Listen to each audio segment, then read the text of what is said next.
Seja bem-vindo ao DRN Audiolivros.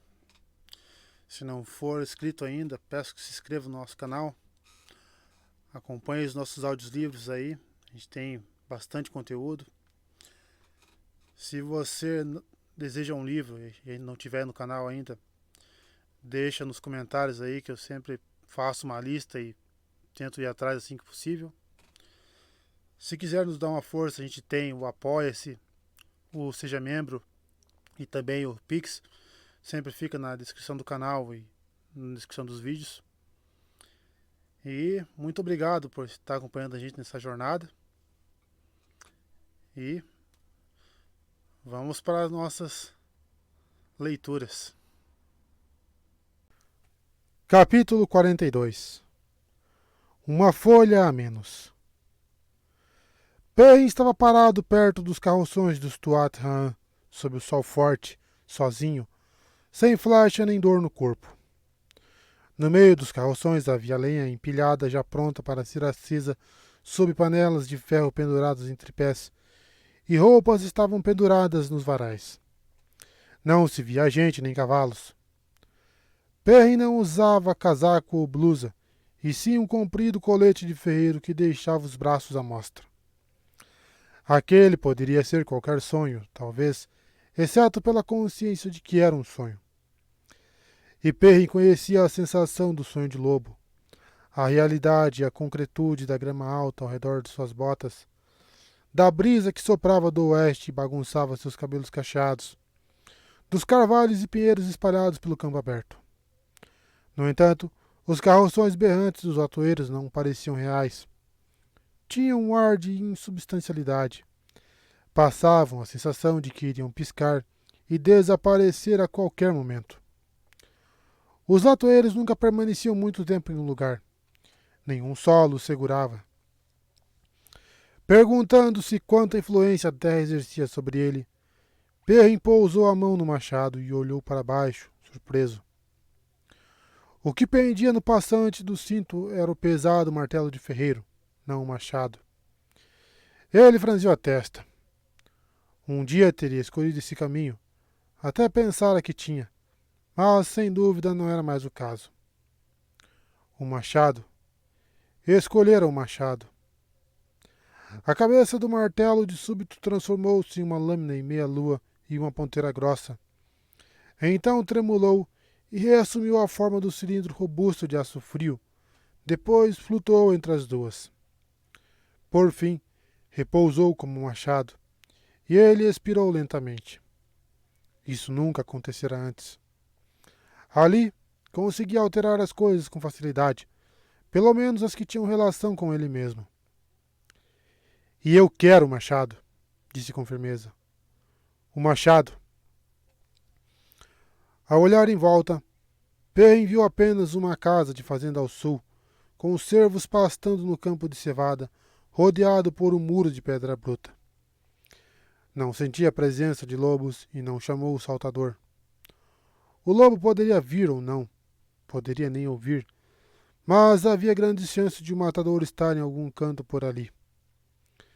Sentiu, de repente, o peso de uma aljava rústica, com o couro ainda coberto do pelo do animal. Em seu cinturão do lado oposto ao machado, e em sua mão, surgiu um arco longo robusto, com uma flecha de ponta chata já encaixada. Uma braçadeira comprida de couro cobria seu antebraço esquerdo. Nada se movia além dos cervos. Pouco provável que eu acorde logo, resmungou para si mesmo. Fosse que fosse a tal coisa que Farley dera a ele, o nocauteara de vez. Perrin lembrava-se do que acontecera tão bem que era como se estivesse na sua frente. Me empurrou aquele troço pela goela como se eu fosse um bebê, grunhiu. Mulheres. Deu uma de suas longas passadas. A paisagem ao redor ficou turva e adentrou o pátio da fazenda. Havia 2 ou 3 galinhas à solta, correndo como se fossem selvagens. O curral de ovelhas, com paredes de pedra, permanecia vazio, e os 2 celeiros com telhado de palha estavam fechados com barras. Apesar das cortinas ainda nas janelas, a casa de 2 andares parecia vazia. Se aquilo era um reflexo real do mundo desperto, e os sonhos de lobo, estranhamente, costumavam ser, então já não havia gente ali há dias. File tinha razão. Sua advertência se espalhara para além dos lugares onde ele tinha ido. File, murmurou, assombrado. Filha de um lorde. Não, não só um lorde. 3 vezes lorde, general e tio de uma rainha. Luz, e ela ainda é prima de uma rainha.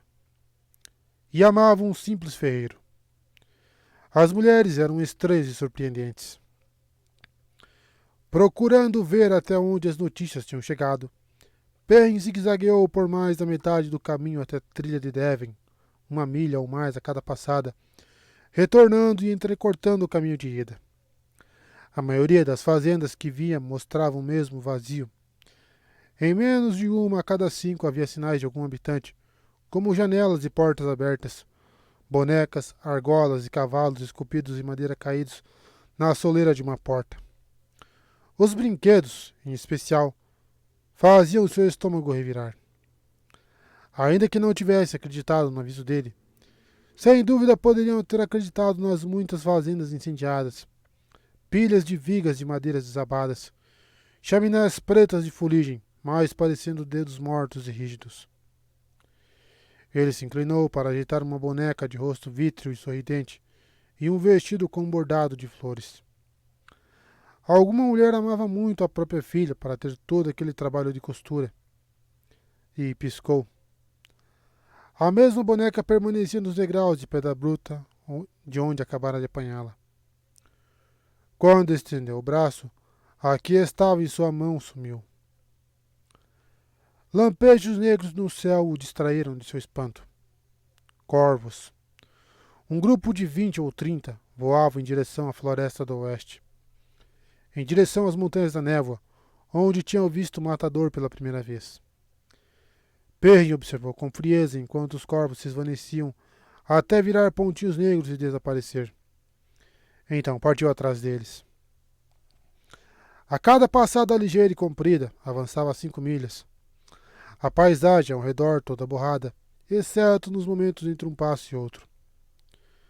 Seguia pela floresta do oeste, rochosa e repleta de árvores, cruzando as colinas de areia, cheias de arbustos, adentrando as montanhas enevoadas, onde abetos, pinheiros e folhas de couro revestiam os vales e as encostas.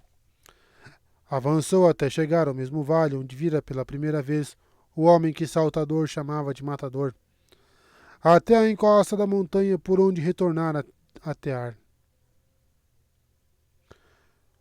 O portal dos caminhos permanecia ali, fechado.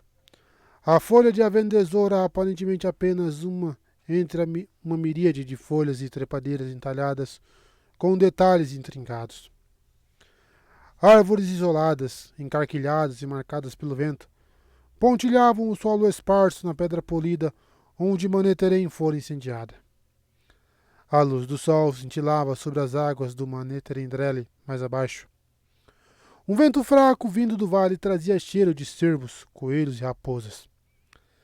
Nada se movia, que ele pudesse ver. Já a ponto de ir embora, parou. A folha de Avendesora. Uma folha. Loial trancara o portal dos caminhos colocando as 2 folhas daquele lado. Ele se virou e os pelos de sua nuca se eriçaram. Viu o portal dos caminhos aberto.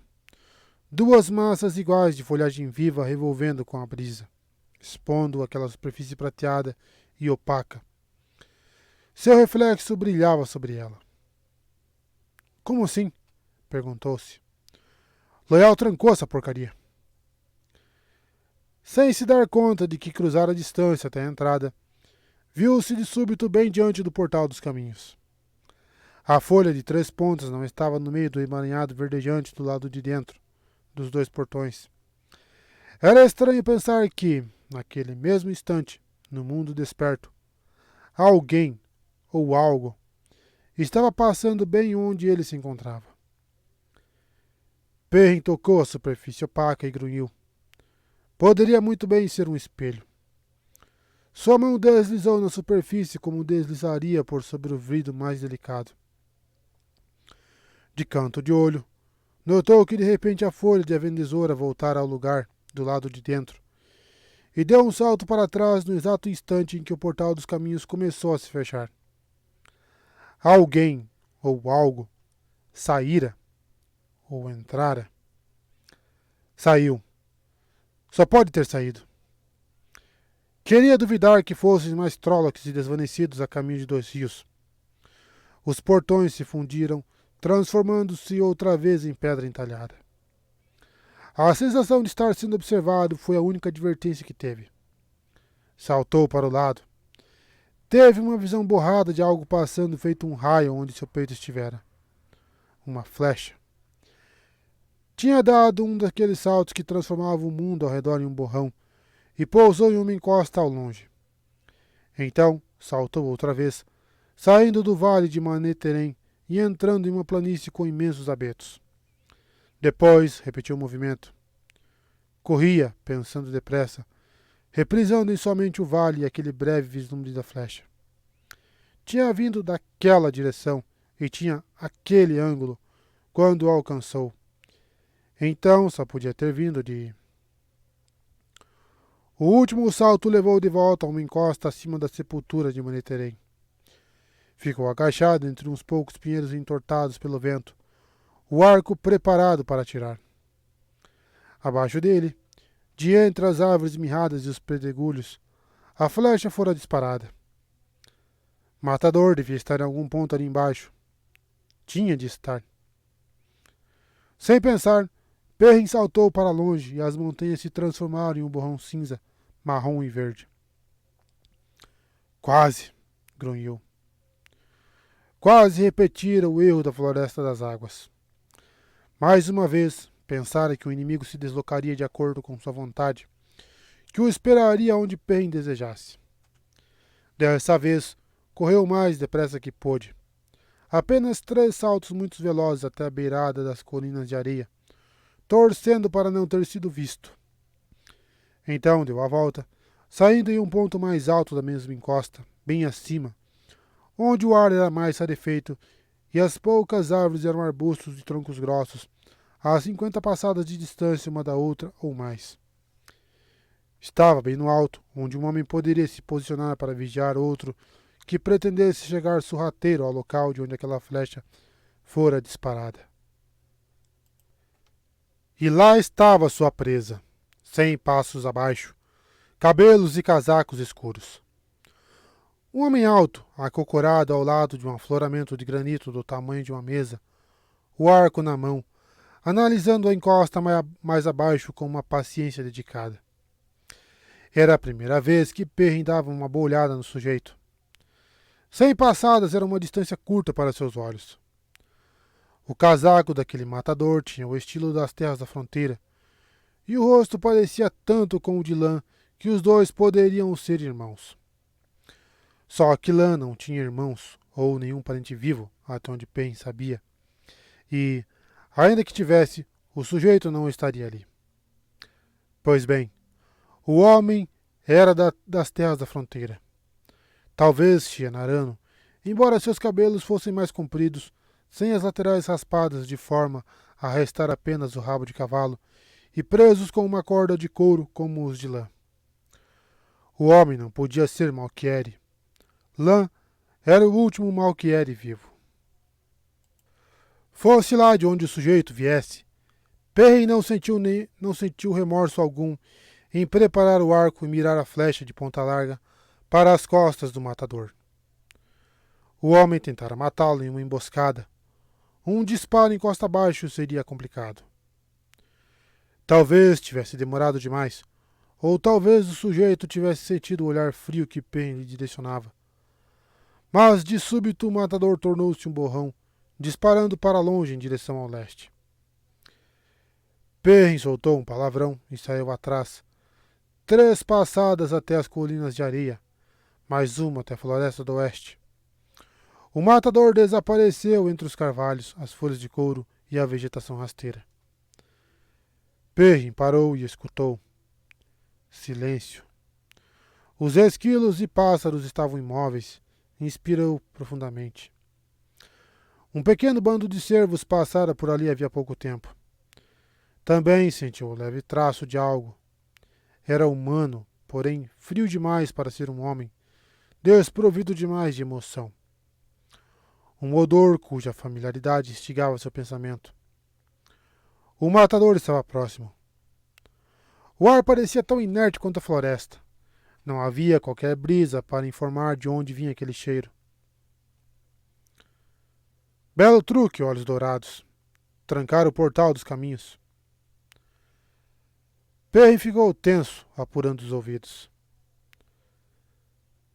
Não havia como dizer de que ponto daquele denso matagal viera a voz. Nem uma única folha se mexia. Se você soubesse quantos forjados das sombras morreram tentando sair dos caminhos por ali, ficaria feliz. Maquinchin se refestelou naquele portão, olhos dourados. Mas não foi um truque bom o bastante. Você mesmo viu. O portão agora está aberto. Ali, à direita, Perrin deslizou pelas árvores, tão silencioso como quando castara pelo lugar. No começo foram só umas poucas centenas, olhos dourados. Só o suficiente para desestabilizar aqueles imbecis dos mantos brancos e garantir a morte do renegado. A voz do matador se encheu de raiva. Que a sombra me consuma se aquele homem não tiver mais sorte que a Torre Branca. De repente, o sujeito soltou uma risada. Mas você, olhos dourados, sua presença foi uma surpresa. Tem gente que quer ver sua cabeça em um espeto. Sua preciosa dos rios será arrasada de ponta a ponta para que você seja arrancado de lá. O que me diz, olhos dourados? Perrin permanecia parado ao lado do tronco retorcido de um grande carvalho. Por que o homem falava tanto? Por que estava falando? Está me atraindo para ele. Colando as costas no tronco robusto do carvalho, ele examinou a floresta. Nenhum movimento. O matador queria que ele se aproximasse. Com certeza era uma emboscada. E Perrin queria encontrar o homem e dilacerar a garganta dele.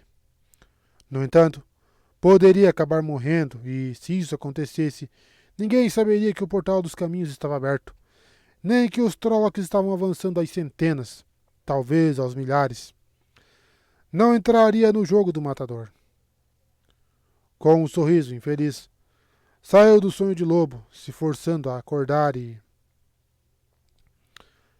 Farley passou os braços ao redor de seu pescoço e mordiscou sua barba com os dentinhos brancos, enquanto as rabecas dos latoeiros entoavam uma melodia cálida e alegre ao redor das fogueiras. O pó de Ila. Não consigo acordar. A consciência de que estava sonhando se esvaneceu. Rindo, tomou Farley nos braços e a conduziu para as sombras, onde a grama era macia. Despertar foi um processo lento, embalado pela dor indistinta na lateral do corpo. A luz do dia entrava pelas pequenas janelas. Luz clara, manhã. Ele tentou se sentar e desabou de volta, com um grunhido. Farley saltou de um banquinho baixo. Pelo aspecto dos olhos negros, não tinha dormido. Fique deitado, mandou. Você já se debateu demais durante o sono. Não dei tudo de mim tentando impedir você de rolar e acabar enfiando esse troço ainda mais para dentro, só para você fazer isso agora, acordado. Ivan permanecia parado, encostado na porta, feito uma lâmina negra. Me ajude a levantar, pediu Perrin. Falar doía, mas respirar também. E ele precisava falar. Preciso ir até as montanhas, até o portal dos caminhos. Farley pôs a mão na testa dele, franzindo o rosto. Sem febre, murmurou. Depois, mais alto. Você vai para Campo de Elmond, onde uma Sedai vai poder curá-lo. Você não vai se matar tentando cavalgar até as montanhas com uma flecha cravada no corpo. Está me escutando? Se eu ouvir mais uma palavra que seja sobre montanhas ou portais dos caminhos, vou mandar Ila preparar outra mistura para você voltar a dormir. E aí você vai viajar em cima de uma liteira. Talvez até fosse melhor mesmo. Os Trollocs, File. O portal dos caminhos está aberto outra vez. Preciso impedi-los. A mulher sequer hesitou antes de balançar a cabeça. Você não pode fazer nada em relação a isso. Não no estado em que se encontra. Você vai para Campo de Emond, ponto final. Mas... Não me venha com mas, Perrin Aibara. Nem mais uma palavra. Ele rangeu os dentes. O pior era que a mulher estava certa. Se não conseguia se levantar sozinho de uma cama, como poderia ir até Manetheren montado em uma cela? Campo de Emond, concordou calmamente. Mas File ainda fungou e resmungou algo sobre cabeça dura. O que ela queria? E fui delicado e que a luz a queime por ser tão teimosa. Então chegarão mais Trollocs, comentou Ivan, pensativo. Não perguntou como Perrin sabia. Depois balançou a cabeça, como se dispensasse a informação. Avisarei aos outros que você acordou. Saiu depressa, fechando a porta atrás de si. Será que eu sou o único que viu o perigo? Resmungou Perrin. Eu vejo uma flecha cravada em você, retrucou File com firmeza. O lembrete trouxe uma pontada de dor. Perrin sufocou um ganido e ela meneou a cabeça, satisfeita. Satisfeita.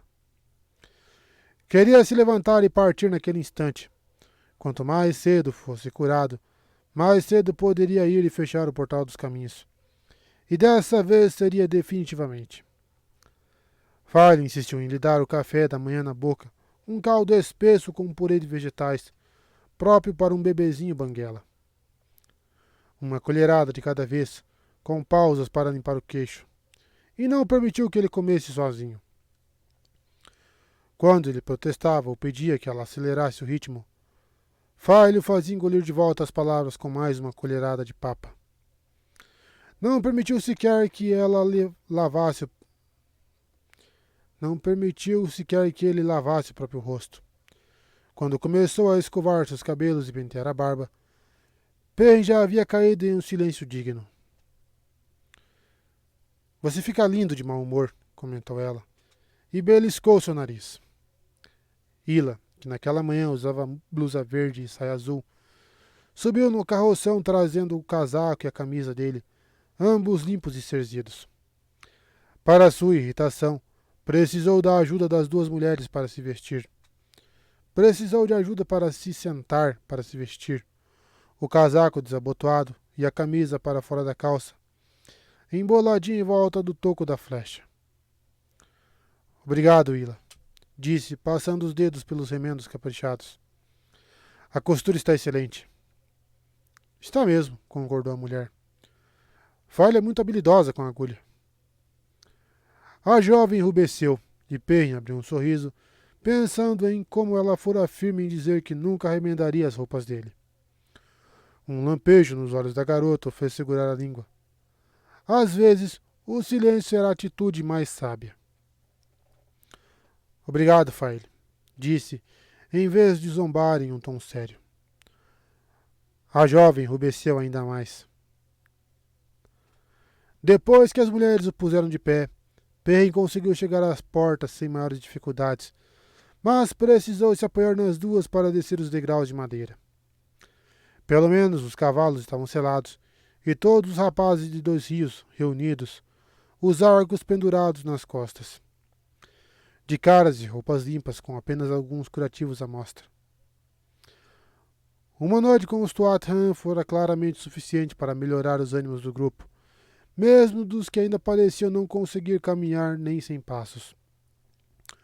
Os olhos mostravam apenas um resquício do esgotamento que era evidente na noite anterior. Will tinha uma bela garota latoeira de olhos grandes em cada braço, é claro, e Banal sim, com aquele nariz e uma atadura na cabeça que fazia o cabelo escuro ficar eriçado como um arbusto, estava de mãos dadas com uma terceira, de sorriso tímido. A maioria dos outros rapazes segurava tigelas com um cozido espesso de vegetais, que eles comiam com gosto. Isso é bom, Perrin, comentou Danil, entregando a tigela vazia para uma mulher latoeira. Ela gesticulou, querendo saber se o varapau comeria mais, e ele balançou a cabeça, mas disse: Acho que nunca me cansaria de comer isso. E você? Já estou satisfeito, respondeu Perrin em um tom amargo. Purê de vegetais e caldo. As garotas latoeiras dançaram ontem à noite, comentou Tel, irmão de Danil, os olhos arregalados. Todas as solteiras e algumas as casadas. Você devia ter visto, Perrin. Já vi latoeiras dançando antes, Tel. Aparentemente, não conseguira disfarçar o que sentira vendo as moças, pois Farley retrucou em um tom seco. Você já viu a Tiganza, foi? Um dia, se for bonzinho. Eu danço a Sazara para você. Aí vai ver o que é uma dança de verdade. Hila soltou um arquejo ao reconhecer o nome, e Farley ficou ainda mais corada do que ficara no quarto. Fiquei curioso agora. Perrin apertou os lábios. Se essa Sazara fizesse o coração bater mais forte do que o gingado languido dos quadris das latoeiras. Tiganza, era isso? Definitivamente iria querer assistir a uma dança de Farley. Teve a prudência de não olhar para a jovem. Rain chegou, vestindo o mesmo casaco verde claro, porém com calças mais vermelhas do que qualquer uma de que Perrin já tivesse visto. A combinação dava dor de cabeça. Por 2 vezes você visitou nossas fogueiras, Perrin, e pela segunda vez vai embora sem uma festa de despedida. Precisa voltar logo para podermos corrigir esse erro.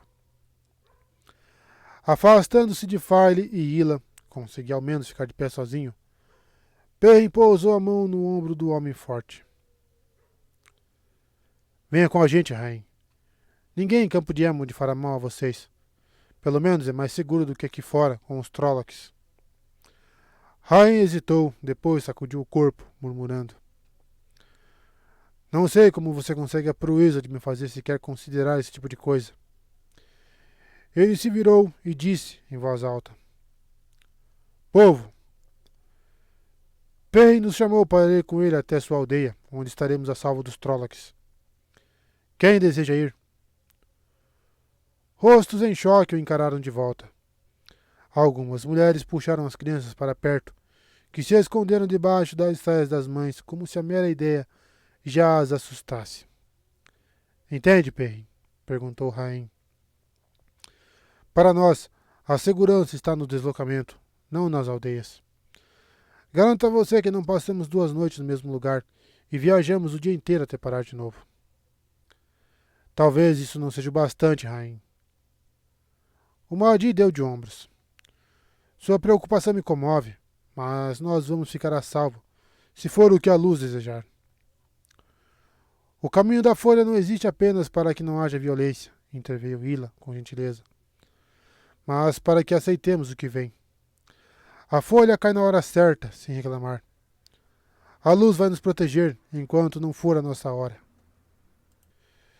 Perrin quis discutir, mas debaixo de toda a ternura e compaixão em seus rostos havia uma firmeza rígida. Achava que conseguiria forçar Bain e Chiade a usar vestidos e abandonar as lanças, ou até mesmo Gaú, antes de fazer aquela gente ceder um tantinho que fosse.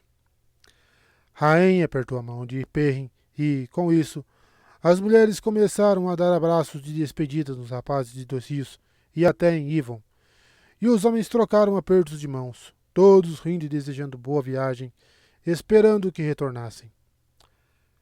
Quase todos. Aram permaneceu afastado em um canto, a testa franzida e as mãos enfiadas nos bolsos do casaco.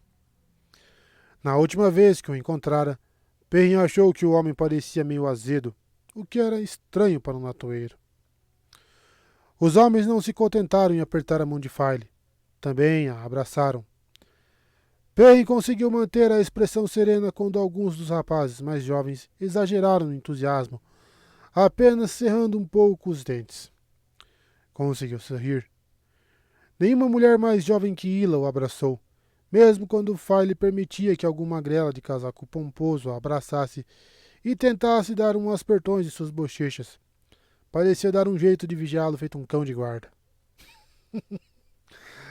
As mulheres sem cabelos grisalhos davam uma olhadela para o rosto dela e escolhiam outra pessoa. As mulheres sem cabelos grisalhos davam uma olhadela para o rosto dela e escolhiam outra pessoa. Enquanto isso, Will parecia beijar todas as mulheres do acampamento. Ban também, com aquele nariz. Aliás, até Yvonne estava se divertindo. Seria bem feito para Fire se alguns daqueles sujeitos quebrassem suas costelas. Enfim, os atoeiros se afastaram, exceto por Rain e Ila, abrindo um espaço em torno do pessoal de Dois Rios. O homem magro e grisalho se curvou em uma mesura formal, com as mãos no peito. Vocês vieram em paz. Partam agora em paz. Nossas fogueiras sempre os receberão. O caminho da folha é a paz. Que a paz esteja sempre com vocês, respondeu Perrin, e com todo o povo. Luz, que assim seja. Eu encontrei a canção, ou outra encontrará. Eu encontrarei a canção, ou outra encontrará. Mas a canção será cantada este ano, ou em um ano por vir. Ele se perguntou se algum dia tinha havido uma canção, ou se o início da jornada dos Tuatha fora em busca de outra coisa. Elias dissera que eles não sabiam que canção era, mas saberiam quando a encontrassem. Que encontrem segurança, ao menos. Assim como foi um dia, assim haverá de ser novamente, neste mundo sem fim. Mundo sem fim, responderam os Tuatha em um murmúrio solene. Mundo e tempo sem fim. Alguns abraços e apertos de mãos finais foram trocados enquanto Yvonne e Fire ajudavam Perrin a montar em galope. Mais alguns beijos de Will e Ban, mesmo com aquele nariz. Outros, os bastante feridos, foram erguidos nos cavalos. Os latoeiros acenavam como se dessem adeus a vizinhos que partiam em uma longa viagem. Rain veio apertar a mão de Perrin. Você não quer reconsiderar?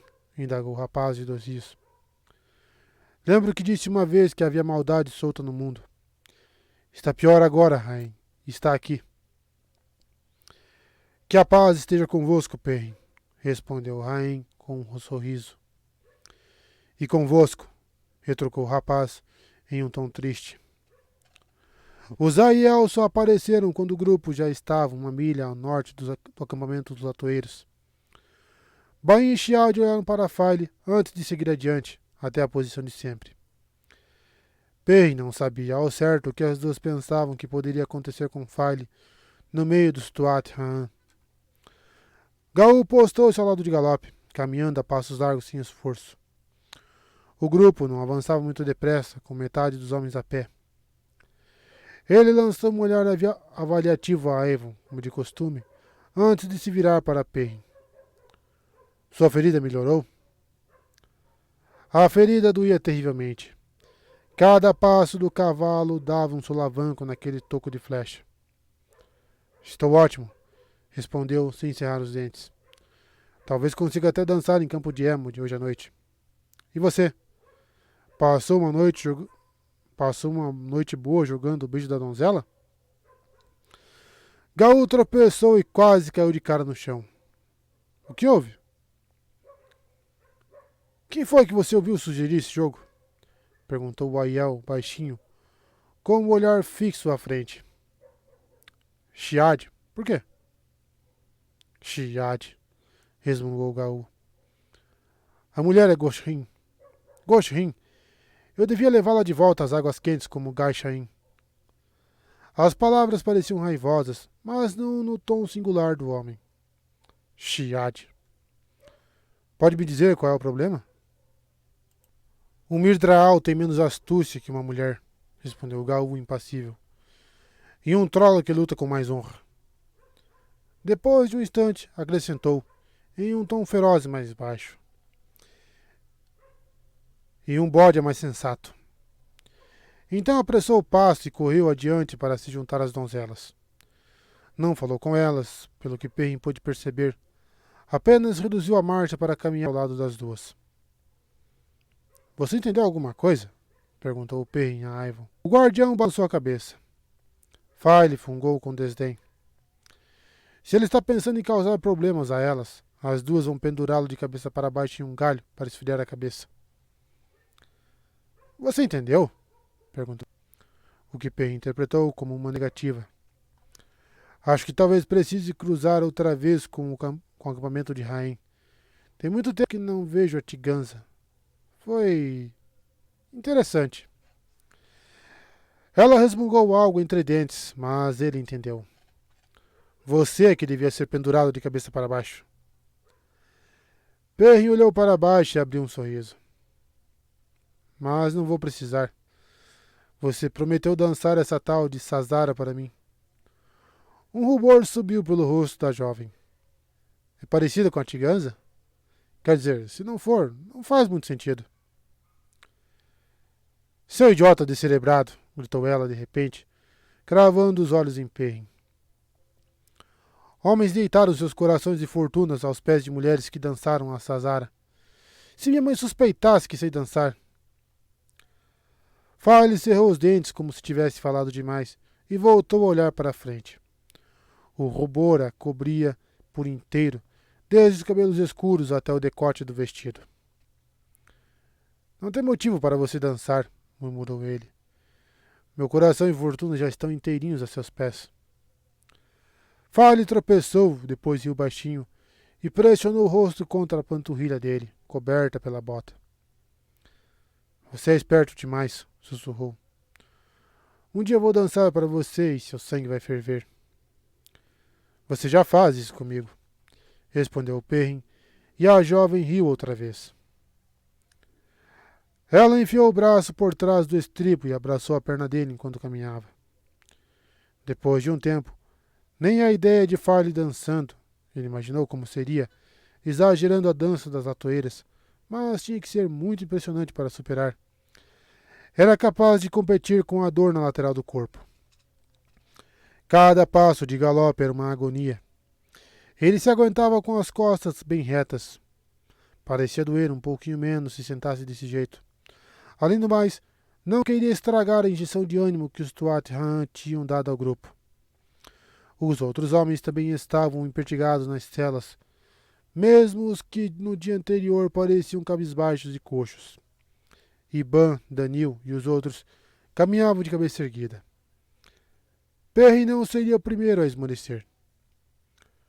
Will começou a assobiar, voltando da falha de Tarwin, e uns 3 ou 4 os acompanharam. Depois de um tempo, Ban começou a cantar, a voz grave e clara. Minha casa espera por mim, e a moça que deixei para trás. Dos tesouros que esperam por mim, esse é o que desejo mais. De olhos alegres e um sorriso para adoçar, com abraços quentes e lindo de caminhar, e beijos ferventes para me amansar. Tesouro maior em minha mente não há. Outros se juntaram no segundo verso, e logo todos estavam cantando, até Ivan e File. Não Perrin, naturalmente. Muita gente já tinha dito que ele cantava igual a um sapo esganado. Alguns até começaram a caminhar no compasso da canção. Ora, a sombria fenda de Tarwin eu vi, e uma horda de Trollocs conheci. De um meio homem um ataque sofri, e na cara fria da morte sorri. Mas uma linda garota espera por mim, na macieira, para uma dança e beijo sem fim. Perrin balançou a cabeça. Um dia antes, eles estavam prontos para fugir e se esconder. Hoje, cantavam sobre uma batalha tão antiga que deixara em 2 rios apenas a lembrança dessa canção. Talvez estivessem virando soldados. Teriam de virar, a menos que ele conseguisse fechar o portal dos caminhos. Fazendas começaram a aparecer com mais frequência, mais próximas, até que o grupo se viu cruzando um trecho de terra batida entre campos margeados por cerca-vivas ou muros baixos de pedra bruta. Fazendas abandonadas. Ninguém ali era pegado à terra. O grupo chegou à Estrada Velha, que corria a norte do Rio Branco, o Manetheren-Drelle, por trilha de Devin até Campo de Emond. Enfim começaram a ver ovelhas nos pastos, agrupadas aos montes como se fossem rebanhos de 12 homens reunidos, com 10 pastores, onde antes teria visto um, metade deles homens feitos.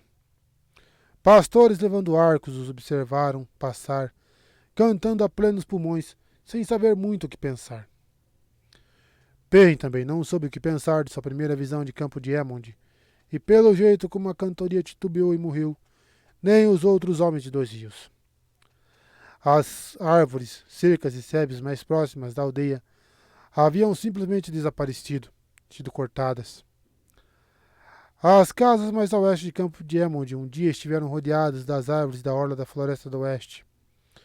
Os carvalhos e folhas de couro entre as casas permaneciam, mas a floresta começava a 500 passos, a uma distância de uma flechada longa, e os machados ressoavam enquanto os homens trabalhavam para cortar ainda mais troncos.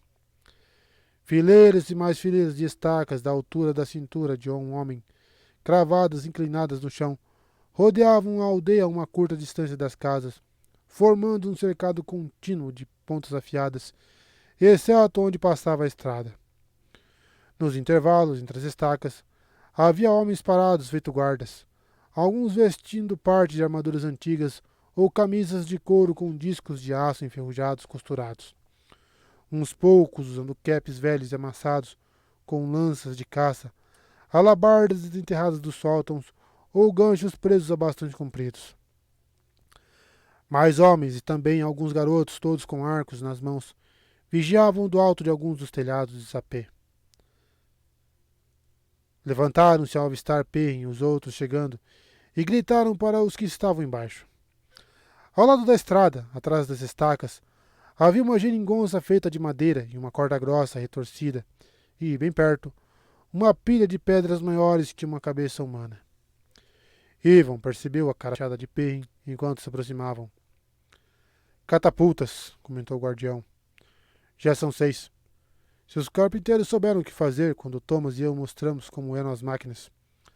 As estacas impedirão a investida dos Trollocs ou dos Mantos Brancos, qualquer um dos dois. Pelo tom, o homem poderia estar falando sobre a possibilidade de mais chuvas. Eu disse que sua aldeia estava se preparando para se defender sozinha. File soava firme e orgulhosa, como se a aldeia fosse dela.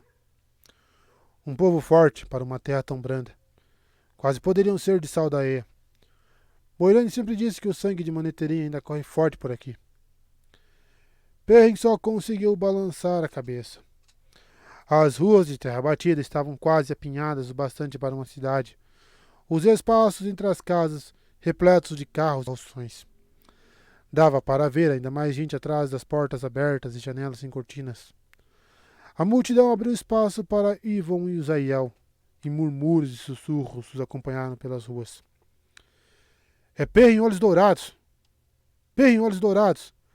Perrin Olhos Dourados! Queria que o povo não fizesse aquilo. Aquela gente eu conhecia, ao menos alguns deles. O que pensavam que estavam fazendo? Lá estava Neisa Aelin, com sua cara de cavalo, que lhe deram umas palmadas no bumbum aos 10 anos de idade, naquela vez em que Matthew convencera a roubar uma de suas tortas de groselha. E Cilia Cole, com bochechas rosadas e olhos grandes, a primeira garota que beijara, ainda roliça e atraente.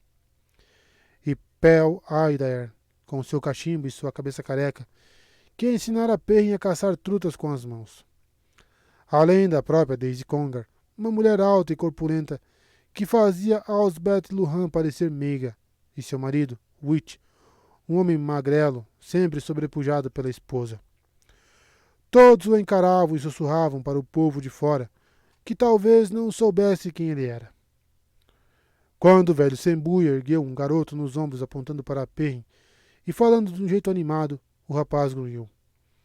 Estavam todos loucos. O povo da aldeia acompanhou seu grupo, uma marcha que suscitou uma onda de murmúrios. Galinhas corriam por todos os cantos, por entre os pés das pessoas. Os gritos de bezerros e guinchos de porcos nos currais competiam com o barulho dos humanos.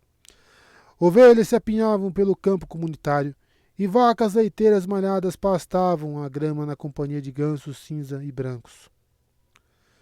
Bem no meio do campo comunitário, havia um poste comprido com um estandarte branco de bordas vermelhas no topo.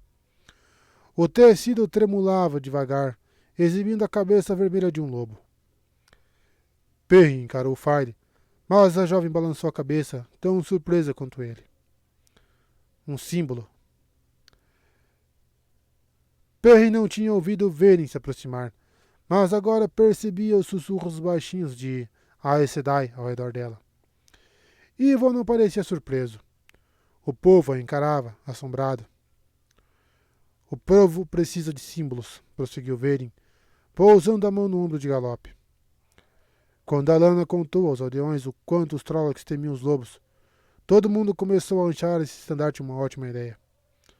Você não concorda, Perrin?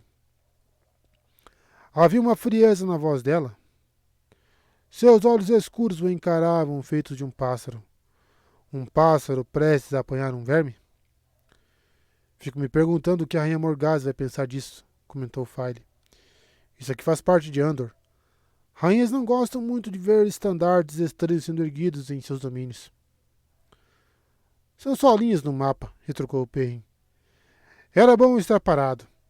A flecha parecia ter diminuído um pouquinho o latejar, e nem sabia que essa terra era parte de Andor antes de eu ir a Caemlyn. E duvido que muita gente por aqui saiba. Os governantes têm a tendência de acreditar nos mapas, Perrin. Não havia dúvidas quanto à frieza na voz de Fire. Quando eu era pequena, havia algumas partes de Saldaia que não viam um coletor de impostos há 5 gerações. Quando meu pai conseguiu desviar a atenção da praga por um tempinho, Tenobia garantiu que o povo de lá soubesse quem era a rainha. Isso aqui é 2 rios, respondeu ele, abrindo um sorriso. Não, Saldaia. Eles pareciam muito ameaçadores, esse povo de Saldaia. Quando Perrin virou-se de volta para verem, o sorriso transformou-se em uma careta de desgosto. Pensei que você estivesse escondendo quem é. Não sabia o que era mais perturbador. Uma Aes Sedai em segredo ou uma Aes Sedai às claras. A mão da mulher pairou a 1 milímetro do toco de flecha quebrada que se projetava da lateral do corpo de Perrin. O entorno da ferida começou a formigar. Ah, isso não é bom, murmurou. Acertou a costela e infeccionou, apesar do cataplasma. Acho que vou precisar de Alana. Ela piscou e recolheu a mão. O formigamento também desapareceu. O quê? Escondendo? Ah, com tudo que veio à tona, não conseguimos mais permanecer escondidas. Acho que poderíamos ter ido embora. Mas você não iria querer isso, não é mesmo? Lá estava outra vez aquele olhar penetrante e avaliador, feito de um pássaro. Perrin hesitou, mas enfim soltou um suspiro. Acho que não. Ah, que bom ouvir isso, respondeu a mulher com um sorriso. Por que você veio para cá, Veren, de verdade?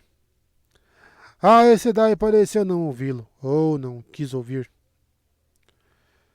Agora temos que ver esse seu problema. E esses outros rapazes também precisam de cuidados. Alana e eu vamos tratar dos piores, mas... Os outros homens ficaram tão atônitos com o que encontraram quanto ele. Ban coçou a cabeça ao olhar o estandarte e alguns ficaram apenas olhando ao redor, estupefatos. Mas a maioria encarava Veren, todos apreensivos e de olhos arregalados. Sem dúvida haviam ouvido os sussurros de Aes Sedai. O próprio Perrin percebeu que não escapava totalmente àqueles olhares, já que estava de conversa com uma Aes Sedai, como se fosse qualquer uma mulher da aldeia. Veren devolveu o olhar do grupo, e então, de súbito, sem nem olhar, esticou o braço para trás e apoiou uma garota de uns 10 ou 12 anos dentre os espectadores. A garota, de cabelos longos e escuros presos com fitas azuis, enrijeceu com o choque. Você conhece Daisy Congar, garota? Perguntou Veren. Bom, vá atrás dela e diga que tem homens feridos precisando de umas ervas da sabedoria. E mande-a se apressar. Diga que não tenho paciência para a empáfia dela. Entendeu? Agora vá. Perrin não reconheceu a garota, mas era evidente que ela conhecia Daisy, pois se encolheu com a mensagem. Ainda assim, Veirin era Aes Sedai.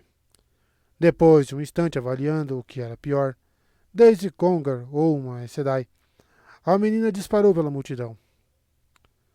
Alana vai dar um jeito em você, disse Veirin, encarando-o outra vez. Perrin desejou que as palavras delas não dessem margem a tantas interpretações.